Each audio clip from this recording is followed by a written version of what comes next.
반갑습니다. 우리 자옆사람과 함께 사랑하고 축복합니다. 인사하겠습니다.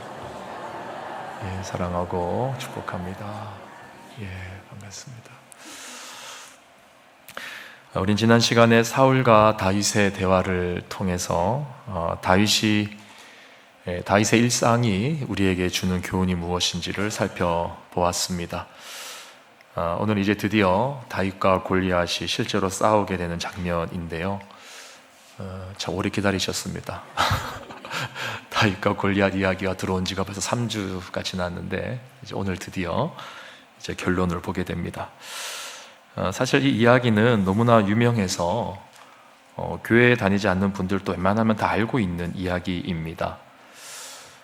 다윗과 골리앗의 비유를 들어서 불리한 조건에서 이룬 승리나 도전에 대한 불리한 조건에서 도전하는 어떤 용기, 이런 것에 대한 상징으로 널리 사용할 때가 많고요. 예컨대 스포츠 경기에서 약체팀이 강력한 우승 후보를 이기거나 또 혹은 작은 기업이 거대한 대기업과의 경쟁에서 성공하여 이겼다 할 때 우리는 다윗과 골리앗의 싸움이었다 이렇게 이해를 합니다. 또 정치나 사회적 맥락에서도 소규모 집단이 거대 세력이나 시스템에 맞서는 경우에 우리는 이런 예를 듭니다. 그래서 신문에 보면 이제 이런 이야기들이 타이틀이 자주 거론될 때가 있죠. 그래서 그런지 교회 안에서도 보면 이와 같은 비슷한 뉘앙스로 오늘 이 본문을 이해하는 분들이 종종 계신 것 같습니다. 물론 이제 결과적인 면만 두고 보면 이제 그런 적용이 가능할지도 모르겠습니다만, 그러나 우리가 그동안 3주에 걸쳐 살펴본 이 17장 전체의 맥락을 두고 보면 이것이 단순히 어떤 약자의 입장에서 강자를 제치고 승리를 쟁취하는 그런 성공신화적인 이야기가 아니었다 하는 것을 우리가 알 수가 있습니다. 그럼 어떤 이야기일까? 오늘 본문을 한번 들여다보도록 하겠는데요. 우리가 앞서 읽었지만 한 번 더 좀 중요한 내용이기 때문에 41절에서 44절까지 말씀을 한 번 더 교독해 보도록 하겠습니다. 블레셋 사람이 방패든 사람을 앞세우고 다윗에게로 점점 가까이 나아가니라.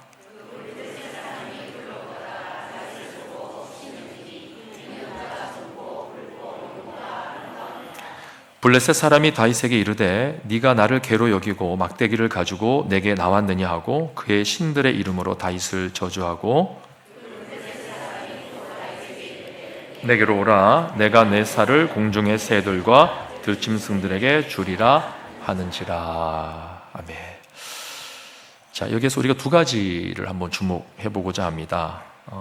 먼저 첫 번째는 다윗의 용모입니다. 지금 골리앗이 다윗을 보고 업신여겼다라고 말하는데 그 이유가 뭐냐? 그가 젊고 붉고 용모가 아름다웠기 때문이라는 거예요. 골리앗이 40일 동안 밤낮으로 이스라엘군을 모욕했습니다. 그러나 아무도 골리앗과 싸우러 나오지 않았어요. 근데 40일 만에 드디어 누군가가 걸어 나오는데 가만히 보니까 젊고 붉고 용모가 아름다운 소년이 나온 겁니다. 여기서 붉었다는 말은 이제 얼굴이 붉었다는 말이에요. 그러니까 이것은 이제 아직 소년 티를 벗지 못했다. 이제 그런 표현입니다. 용모가 아름다웠다 이 말은 전혀 싸움이라고는 잘할 것처럼 보이지 않는, 그러니까 장수다운 면모가 전혀 없는 이제 그것을 의미하는 거예요. 그러니까 지금 이 본문의 저자가 이 장면을 통해서 우리에게 드러내고자 하는 것이 뭐냐면 단순히 이제 다윗이 골리앗의 상대가 되지 않는 모습이었다 하는 것을 드러내는 것 같지만 실제로는 그것보다 더 깊은 의미가 여기에 담겨져 있는데 그게 뭐냐? 여러분, 이 다윗의 이야기가 시작되면서 본문의 저자가 계속해서 이 독자들에게 반복하는 메시지가 하나가 있습니다. 혹시 그게 뭔지 아시겠습니까? 계속해서 반복하는 메시지가 있어요. 그게 뭐냐면 보이는 것에 속지 말라는 거예요. 보이는 것에 속지 말라. 자, 기억을 한번 떠올려 보실까요? 사무엘이 처음 다윗의 집에 가서 맏형 엘리압을 보았을 때 반했습니다. 한눈에. 한눈에 반했단 말이에요. 그때 하나님께서 뭐라고 하셨어요? 그의 용모와 키를 보지 말라. 내가 이미 그를 버렸다. 이렇게 말했죠. 그리고 골리앗이 처음 등장했을 때 이스라엘 군은 골리앗의 그 키와 갑옷과 또 거대한 무기를 보고 벌벌 떨었습니다. 그리고 또 오늘 본문에 보면 지금 골리앗도 동일하게 다윗의 용모만 보고 아주 하찮게 여기고 있는 거예요. 그러니까 지금 저자가 볼 때는 이제 골리앗의 용모를 보고 떠는 이스라엘 군이나 아니면 다윗의 용모를 보고 하찮게 여기는 골리앗이나 어떻다고요? 똑같은 거예요. 그러니까 외적인 것을 보고 판단하는 것은 똑같다는 겁니다. 심지어 이 부분에서는 사무엘도 자유롭지 못했어요. 사무엘조차도 그 외모를 보고 한 번에 뿅 가지 않았습니까? 여러분, 하와는 보암직도 하고 지혜롭게 할 만큼 탐스럽기도 한 나무를 보고 라고 창세기에 기록이 되어 있어요. 보고 그 나무의 열매를 따먹었다고 되어 있습니다. 그 순간 보이는 곳에 미혹이 됐다는 말이죠. 그래서 하나님을 잊어버린 겁니다. 하나님의 말씀을 잊어버렸다는 거예요. 오늘 본문의 이스라엘 군이나 골리앗도 마찬가지입니다. 그들 모두 이 하와의, 아담과 하와의 영적 DNA를 가지고 있었던 거죠. 그래서 서로가 보이는 것만을 보고 가지고 이제 판단을 하고 있는 것입니다. 근데 이것이 왜인가? 이유가 뭔가? 결국 하나님을 잊었기 때문이라는 거예요.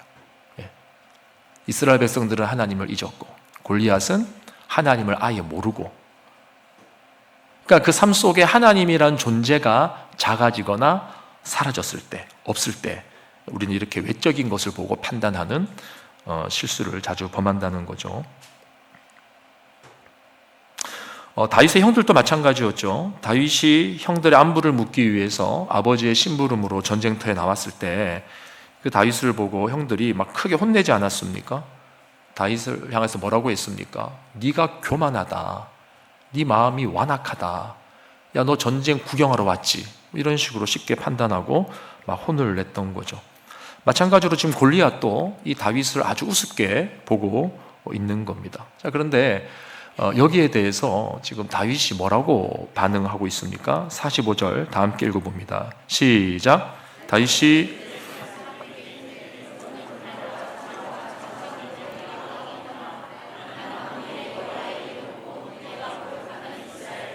하나님의 이름으로 내게 나아가노라. 아멘.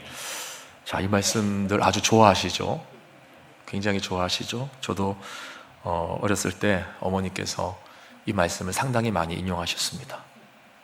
지금 기억나는 것은 어머니께서 그러셨어요. 항상 너는 칼과 창과 단창으로 나오거니와 나는 네가 무시하는 만군의 여호와 이름으로.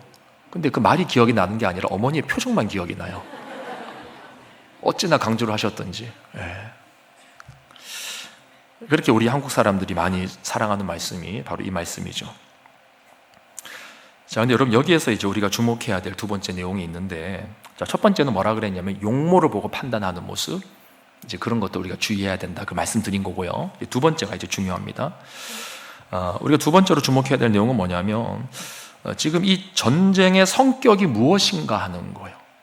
전쟁의 성격이 무엇인가. 자, 앞에서 골리앗이 한 이야기를 다시 보면 그가 다윗을 저주할 때 이렇게 말을 했습니다. 43절을 한번 다시 보실까요? 43절에 보면 다윗을 향해서 그냥 저주하지 않습니다. 그 앞에 어떤 표현이 있어요. 뭐라고 돼 있습니까? 예, 맞아요. 그의 신들의 이름으로 다윗을 저주했다, 이렇게 돼 있어요. 그러니까 골리앗이 지금 엄청 화가 난 거죠. 네가 지금 막대기를 가지고 나오는데, 이 막대기를 가지고 나오니까 이제 막대기를 봤던 것 같습니다. 그러니까 그걸 보고, 이제 막대기는 그 당시에 이제 개들을 이렇게 다룰 때 쓰는 건데, 네가 나를 개 취급하느냐? 이렇게 막 자존심이 확 상한 거죠. 그러면서 이제 다윗을 향해서 온갖 저주를 이제 내뱉었는데, 중요한 것은 그의 신들의 이름으로 저주를 했다는 거예요. 신들의 이름으로 저주를 했다. 자, 왜 신들의 이름으로 저주를 했을까요? 그냥 막 이렇게 세상 뭐 쌍욕을 막 퍼부어도 되잖아요. 여러분, 여기에 대해서 지금 다윗이 뭐라고 대답하는지를 한번 보시면 우리가 이 전쟁의 성격에 대해서 알 수가 있는데요. 다윗이 뭐라고 말을 합니까? 나는 만군의 여호와의 이름, 곧 네가 모욕하는 이스라엘 군대의 하나님의 이름으로 내게 나간다, 이렇게 말을 해요. 그럼 자 보십시오. 다윗과 골리앗에 대한 이 이미지는 이제 지워버리시고 이 두 사람이 한 말만 생각해 보십시오. 소리만 생각해 보세요. 골리앗은 다윗을 저주할 때 자신이 섬기는 신들의 이름을 가지고 다윗을 향해서 저주를 선포했습니다. 그런데 거기에 대해서 다윗은 뭐라고 말하냐면 나는 내가 섬기는 만군의 여호와의 이름으로 나간다 그랬던 거죠. 그러니까 여러분, 지금 이 본문의 저자가 이 장면을 통해서 우리에게 가르쳐 주는 게 뭐냐면 이 전쟁의 성격은 신들의 전쟁이라는 거예요. 신들의 전쟁. 사람과 사람의 전쟁이 아니라는 겁니다. 여러분, 다윗과 골리앗의 이야기는 세상 사람들이 이해하는 것처럼 단순히 약자가 강자를 이기는 이야기가 아닙니다.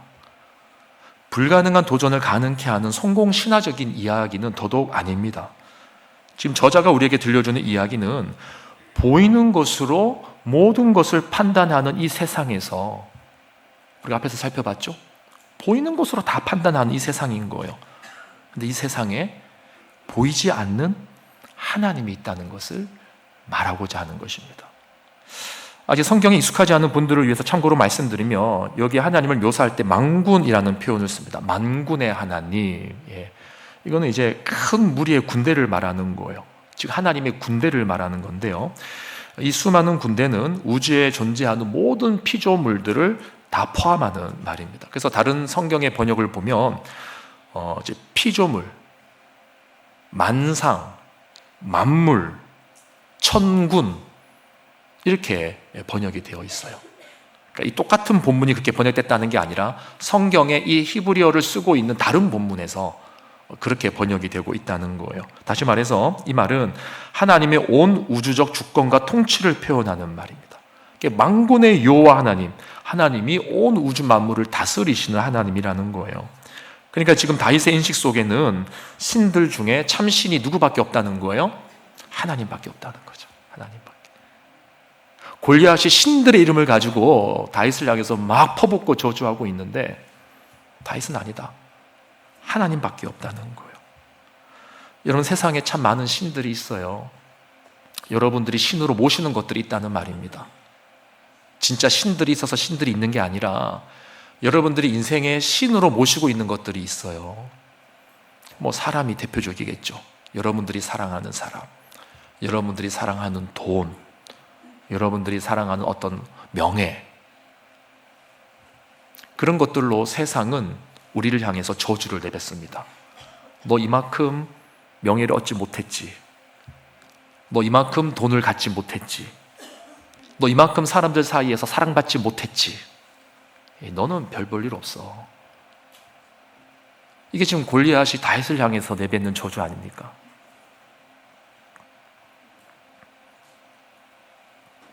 골리앗이 다윗을 저주할 때 의지한 신들이 진정한 신이냐, 아니면 다윗이 부르는 만군의 여호와 하나님이 진정한 신이냐, 지금 이 싸움이 벌어지고 있는 겁니다.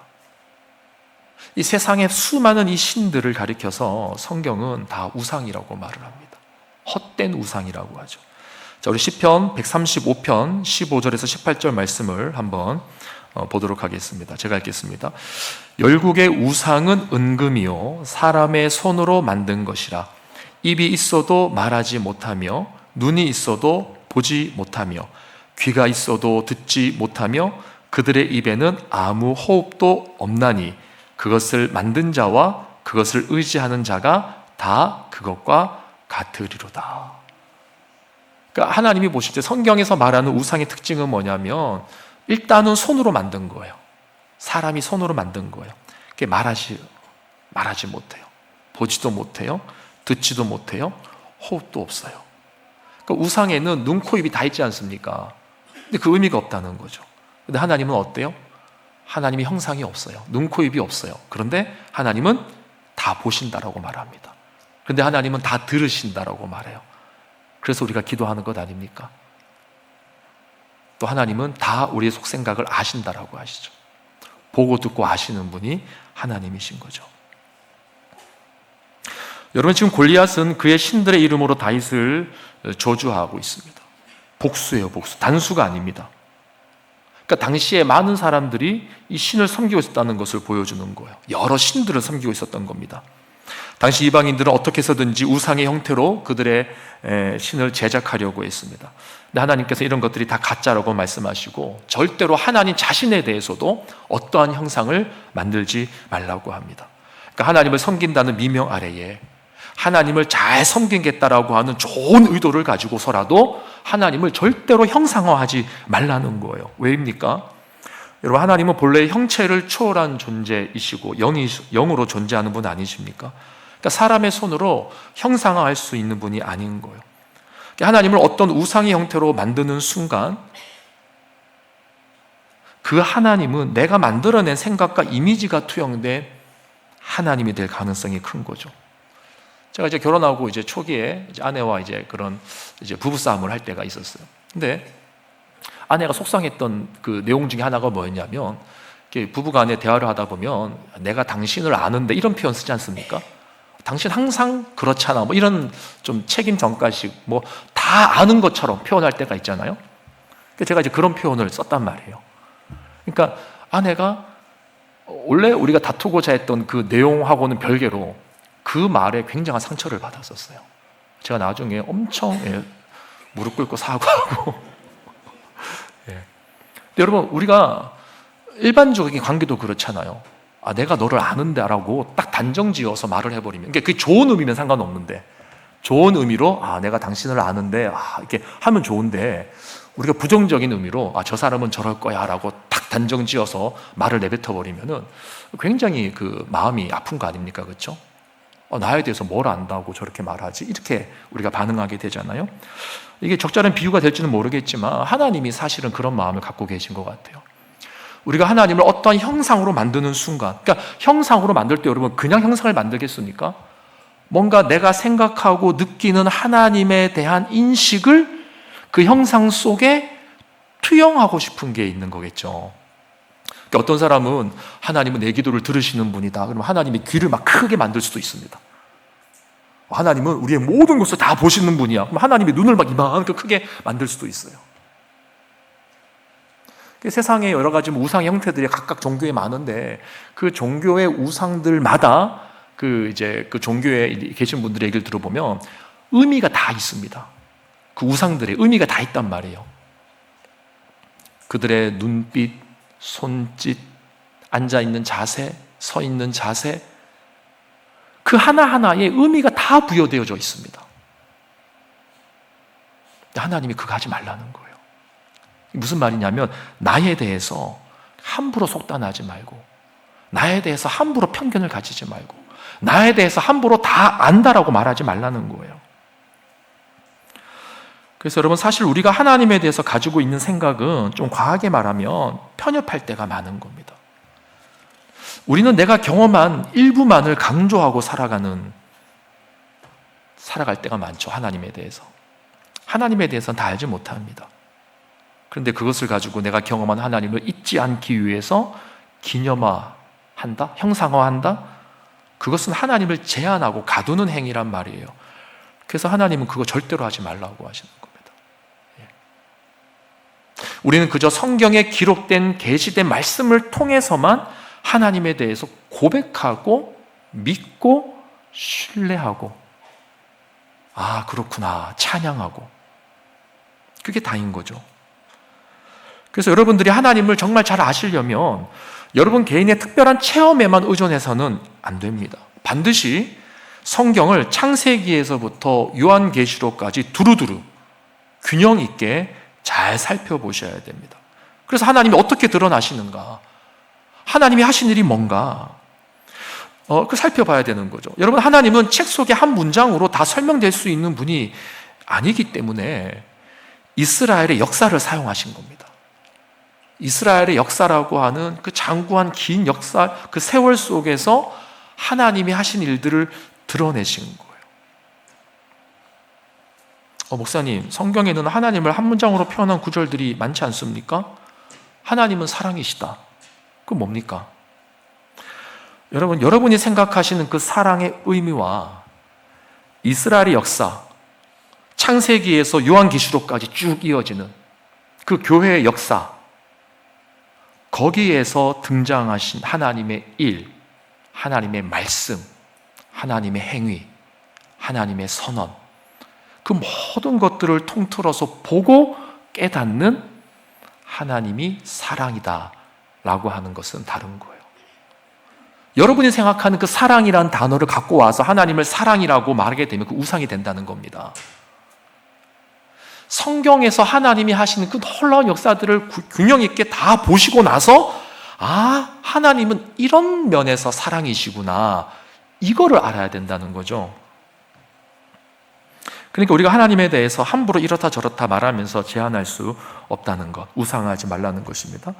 같은 맥락에서 이사야 44장 6절 9절은 이렇게 말합니다. 제가 읽어드리겠습니다. 우리 한번 교독을 해볼까요? 제가 먼저 6절 읽겠습니다. 이스라엘의 왕인 여호와 이스라엘의 구원자인 만군의 여호와가 이같이 말하노라. 나는 처음이요 나는 마지막이라. 나 외에 다른 신이 없느니라.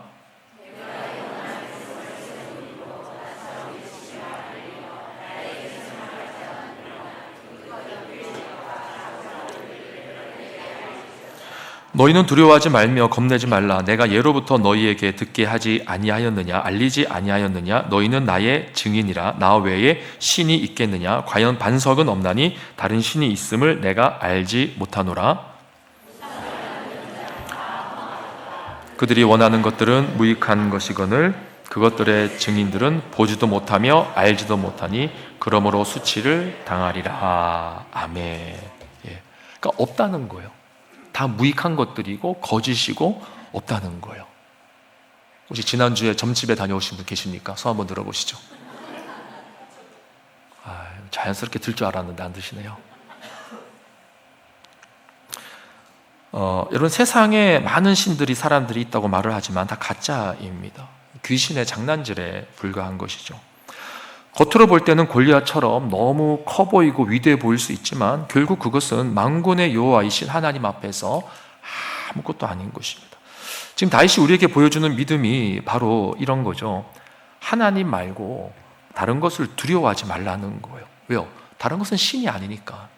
그러니까 골리앗이 자신들의 신들의 이름으로 막 저주하는데 하나님, 다윗은 거기에 대해서 뭐라고 말하냐면 그래?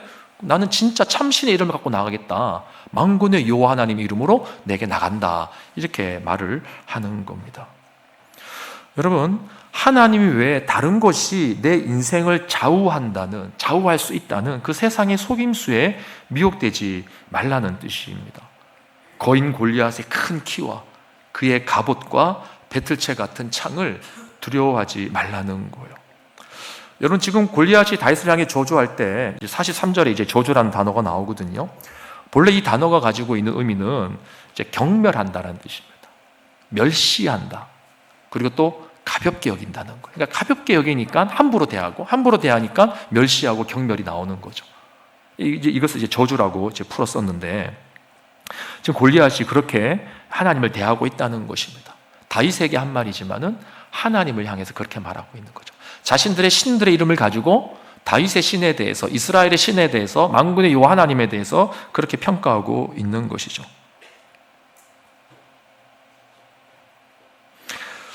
그래서 여러분, 이런 의미에서 이제 골리앗이란 무엇이냐라고 할 때, 우리는 골리앗을요, 나의 원수, 나를 힘들게 하는 사람, 나를 힘들게 하는 사건들, 이제 이런 것들, 내 힘으로는 헤쳐나갈 수 없는 거대한 문제들, 이런 것들을 우리가 골리앗이라고 생각하는 경우가 있는데, 여러분, 그거 아닙니다. 오늘 본문에서 정말 저자가 우리에게 가르쳐주는 골리앗의 참 의미는 뭐냐면, 현재 내 삶 속에서 내 삶을 힘들게 하는 사람, 내 삶을 어렵게 만드는 사건, 그것이 골리앗이 아니라, 그것이 골리앗이 아니란 말이에요. 그것이 아니라 그런 것들로 인해서 하나님을 의지하지 못하고 신뢰하지 못하고 가볍게 여기는 마음, 하나님에 대해서 무시하는 마음, 이 내 안에 들어올 때 그게 골리앗이라는 거죠. 지금 골리앗이 다윗을 향해서 저주한다라고 할 때 이 저주라는 단어가 그런 뜻입니다. 그래서 하나님을 가볍게 여기는 거죠. 가볍게. 이 똑같은 단어가 창세기 12장에 기록이 되어져 있습니다. 창세기 12장 3절에 보면 여러분 잘 아시는 말씀인데 한번 찾아볼까요? 앞에 자막이 아마 없을 것 같아. 나와 있습니까? 예, 우리 창세기 12장 우리 1절부터 한번 천천히 읽어보겠습니다. 시작. 여호와께서 아브라함에게 이르시되 너는 너의 고향과 친척과 아버지의 집을 떠나 내가 내게 보여줄 땅으로 가라. 내가 너로 큰 민족을 이루고 내게 복을 주어 내 이름을 창대하게 하리니 너는 복이 될지라. 너를 축복하는 자에게는 내가 복을 내리고 너를 저주하는 자에게는 내가 저주하리니 땅의 모든 족속이 너로 말미암아 복을 얻을 것이라 하신지라. 자, 여기서 지금 하나님께서 아브라함에게 말씀하시는 이 저주란 단어가 같은 단어거든요. 오늘 본문에서. 근데 지금 아브라함은 갈 바를 알지 못하고 하나님이 부르시니까 그냥 고향을 떠난 거예요. 나그네 인생을 살아가기로 선택을 한 겁니다. 근데 그 고대 근동에 가족을 떠나서 나그네로서 이제 그 길을 가다 보면 많은 사람들이 이 아브라함을 무시할 수 있고 경멸히 여길 수 있고 하찮게 볼 수 있고 그렇다는 거예요. 그게 저주라는 거예요. 너를 저주하는 자에게, 너를 그렇게 가볍게 대하고 멸시하고 하찮게 대하고 우습게 여기는 자들을 하나님께서 뭐라고 말씀하시냐면 내가 동일하게 저주하시겠다. 내가 동일하게 그들을 멸시하겠다. 가볍게 대하겠다. 그렇게 말씀하시는 거예요. 그러니까 여러분, 제가 지금 무슨 말씀을 드리고자 하냐면 우리 인생의 골리앗이 뭔가라고 한번 잘 생각해 보셔야 돼요. 우리 안에 골리앗이 뭔가? 우리 인생의 골리앗이 뭔가? 물론 세상에서 하나님을 대적하고 불신하는 사람들을 우리가 예수의 이름으로 대적하는 것은 맞지만 그 대적이라고 하는 것이 이 치고받고 싸우는 그런 대적이 아니라는 것입니다. 그것보다 그 사람 안에서, 그 사건 안에서 나를 하찮게 여기고 가볍게 여기고 멸시케 하는 그 악한 마음들, 또 거기에 주눅이 들어서 스스로 내 자신을 비하하면서 하나님을 의지하지 않고 뭐 하나님 의지해도 별거 없네 하면서 하나님을 가볍게 여기고 하나님을 외면하는 그런 마음들. 그래서 여러분, 세상에서 가장 큰 골리앗은 어떻게 보면 여러분 안에 있는 거예요. 우리 안에 있는 거예요. 우리가 이것을 인지 못하면 우리는 단순히 사람을 향해서 어떤 거대한 세력을 향해서 막 골리앗이다 그러고 그럴 때가 많습니다. 여러분, 사람을 너무 미워하지 마세요. 사람을 미워하기보다 그 사람을 향해서 미워하는 마음이 들 수밖에 없는 내 안에 그 불안, 그 두려움, 거기에 한번 집중을 해보세요. 그리고 그러한 내 자신을 향해서 나는 만군의 여호와의 이름으로 나간다라고 스스로에게 선포해 보세요.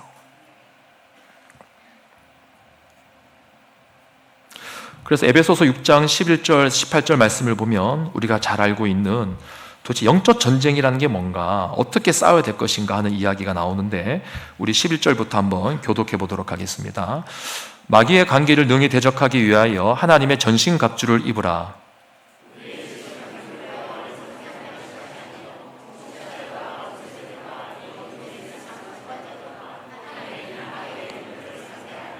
그러므로 하나님의 전신갑주를 취하라. 이는 악한 날에 너희가 능히 대적하고 모든 일을 행한 후에 서기 위함이라.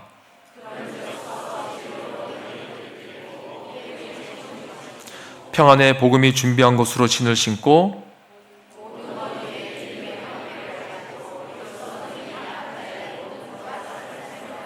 구원의 투구와 성령의 검 곧 하나님의 말씀을 가지라.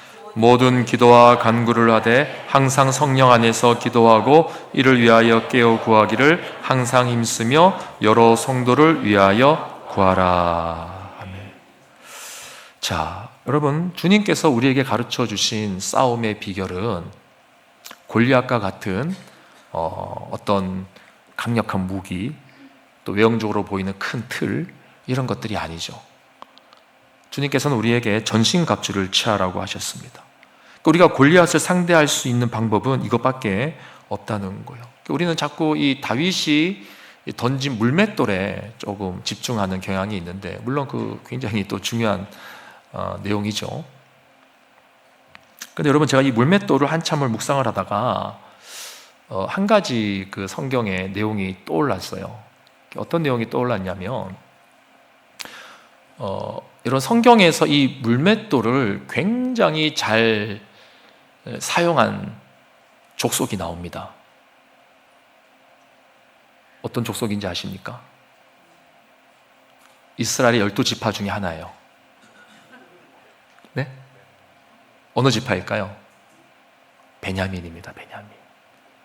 제가 지난번에 이야기를 하면서, 사울의 이야기를 하면서 사울이 속한 베냐민 지파 사람들의 특징을 제가 말씀드린 적이 있죠. 기억나십니까? 이 베냐민 지파 사람들이 싸움을 무지 잘했어요. 어마어마하게 잘했어요. 사사기에 보면 베냐민 지파와 이스라엘 전체가 맞붙어 싸우는데, 첫 전쟁에서 베냐민 지파가 완승을 합니다. 그 정도로 베냐민 지파 싸움을 잘했어요.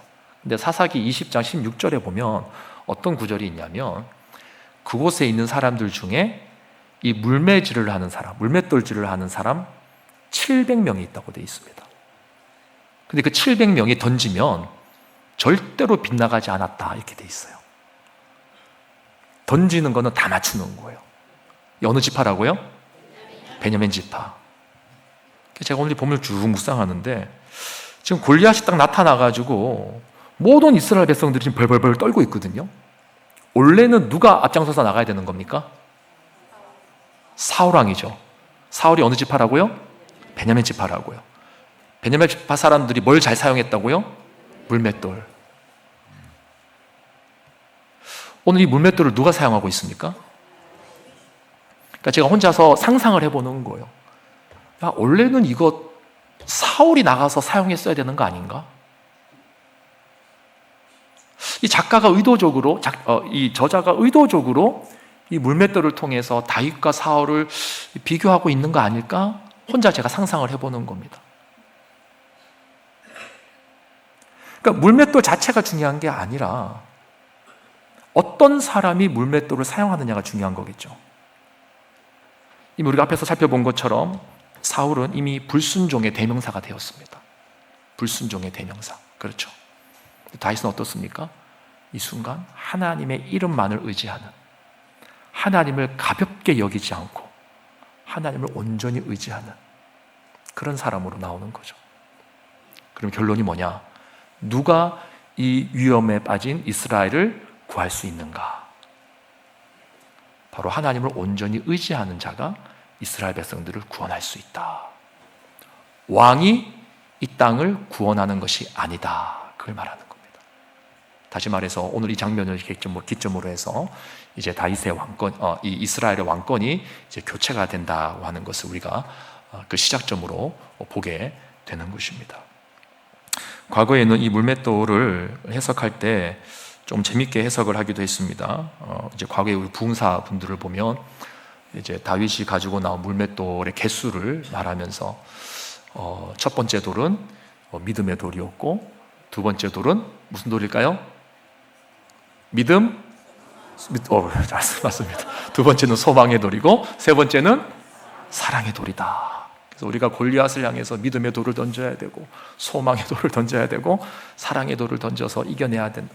의도는 알겠습니다. 의도는 알겠고, 또 주제 설교라는 차원에서 또 그렇게 접근할 수도 있겠죠. 그러나 오늘 본문 1차적으로 우리에게 주목하는 내용은 그런 게 아니라, 물맷돌을 사용했느냐 안 사용했느냐, 사실 그게 중요한 건 아니죠.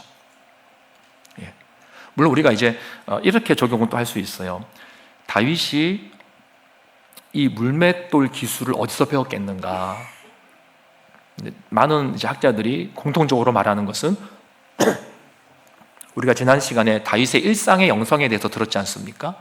일상의 삶을 살아가면서 하나님의 말씀을 묵상하고, 어디에서요? 광야에서, 아무도 없는 빈들에서, 양들을 케어하면서 말이죠. 근데 그때 이 양들, 그 목동들이 또 심심하니까 하는 일이 있습니다. 그게 뭐냐? 물맷돌질을 하는 거예요.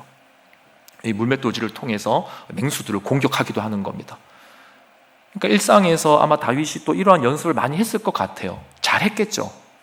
물맷돌 연습을. 그러니까 오늘 이 본문에 이렇게 사용되는 것 아니겠습니까? 그래서 이런 차원에서 우리가 평소에 있는 자리에서 정말 열심히 성실하게 우리의 실력과 능력을 갈고 닦는 것이 참 중요하다. 그러면 그게 준비가 되면 하나님이 때가 되면 우리를 사용하실 것이다. 이렇게 적용을 할 수도 있겠죠. 그 틀린 적용 아닙니다. 그러나 우리가 이제 그 이야기보다는 오늘 제가 여러분들에게 정말 당부드리고 강조하고 싶은 것은 이 전쟁의 성격이 뭔가 하는 것을 분명히 짚고 넘어가자는 거예요.